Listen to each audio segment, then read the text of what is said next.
អូនអើយមិនហ្នឹងខ្ញុំមកលាក់ខ្លាញ់កំពុងតពុះនៅបងប្អូនលាក់ដៃហ្នឹងដល់ពេលរួចខ្ញុំឲ្យប្តីខ្ញុំយកថ្នាំដុសធ្មេញមកលាបដល់ពេលលាបទៅវាអត់បាត់ក្រៅទេបងប្អូនអើយនៅក្រៅភាយដល់ពេលបាទសូមគោរពអនុញ្ញាតជម្រាបសួរបងប្អូននៅក្នុងប្រទេសនៅក្រៅប្រទេសខ្ញុំបាទលោកគ្រូម៉ែនសិរិនចម្រាញ់ឆ្នាំឱសថបុរាណជាបាទទៅលើការស្លាក់សរសៃទៀនថ្ងៃនេះខ្ញុំមកចែករំលែកបទពិសោធន៍មួយដែលបងស្រីគាត់និយាយពីឆ្នាំព្យាបាលរលាកទឹកក្តៅនិងរលាកខ្លាញ់ទៀតហើយខ្ញុំក៏មានបទពិសោធន៍មួយដែលចែករំលែកដោយផ្ទាល់ខ្លួនឯងតែម្ដងបាទដោយខ្ញុំចេះពីក្បួនតម្រាលពីបន្សល់ពីគេមរតកបាទដូនតារបស់ខ្ញុំមកបាទនឹងហើយបងប្អូនបើសិនជាមានរលាកទឹកក្តៅឬក៏ខ្លាញ់បាទបងប្អូនមានទឹកឃ្មុំក៏កាន់តែពូកែបងប្អូនបាទ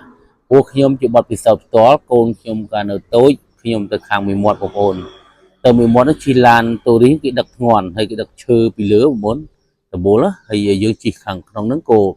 គេដាក់ធុងទឹកស្គូមួយសម្រាប់ឡានគេណាយើងតពីគឺកម្ដៅទឹកគេ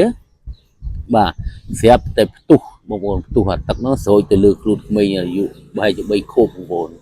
ពងអាសាច់ខ្ចីស្រោចពេញខ្លួនតែម្ដងអញ្ចឹងបងប្អូនបាទគឺយំចង់ដាច់ខ្យល់បងប្អូន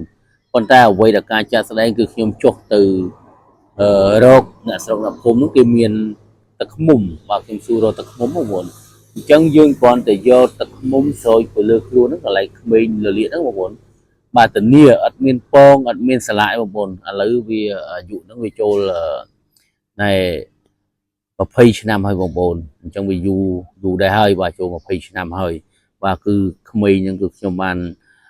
វាស្រោចទឹកក្តៅមកហ្នឹងគឺខ្ញុំ